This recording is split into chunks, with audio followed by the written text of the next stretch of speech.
is Elizabeth, and today I'll be going over my experience using the Reggio Emilia learning approach. So, just a little background about myself.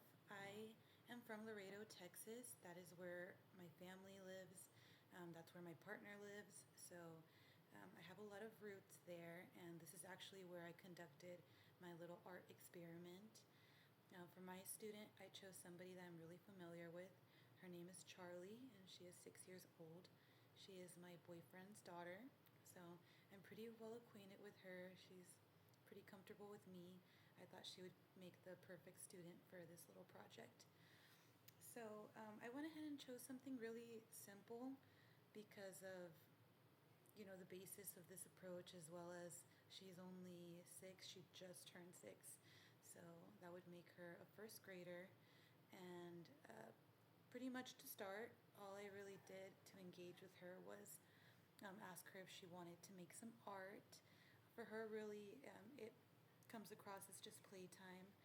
I went ahead and had lots of materials set out for her, so I really created that learning environment that kind of pushes creativity as much as I could. I was at my parents' house, so I went ahead and gathered any kind of art materials I had available.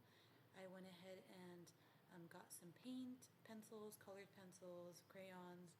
I was able to get some copy paper, newspaper, cardboard, so some use of recycled items, right? But all I really did was kind of lay these out in a way where everything was completely accessible. She was going to be able to use whatever kind of material she wanted without any kind of like sway from me. And to start, all I really did was just ask her what she wanted to create. And right away, she knew what she wanted to do. She is a real big fan of this cartoon called Bluey. So the characters in this cartoon, they're kind of styled in the form of dogs, right?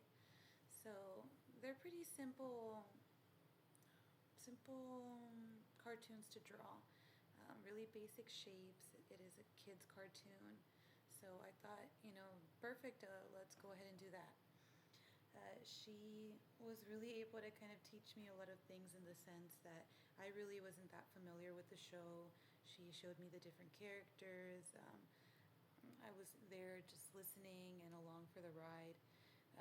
There was room for teaching opportunities anytime she turned to me and asked, "Oh, well, how would you draw the head or how would you draw the ears?" And that gave me the space to kind of teach her a little bit about foundations, breaking down shapes into simpler things like circles, triangles for ears, things like that. So that was something I got to learn with this experience, that you really do get a lot of teaching opportunities, ironically, from like stepping aside as a teacher, really letting the student lead the experience. You'll find that they're still going to ask you for advice or help. So that was really good, as well as I got to kind of experience that parent input that is a really big, important part of this Reggio Emilia approach. We learned that to really make this kind of learning work, parents are really meant to be involved, engage their kids once they go home, kind of ask them about their day, that kind of thing. So I got to kind of experience that in real time since Charlie's parent, my partner, was there. So I got to kind of hear the kind of input that a parent might say if they were viewing the experience or learning about it later. So that was fun. That was interesting. Let's see what else. As far as the environment, to go a little bit more into that, it did kind of allow for a lot of freedom.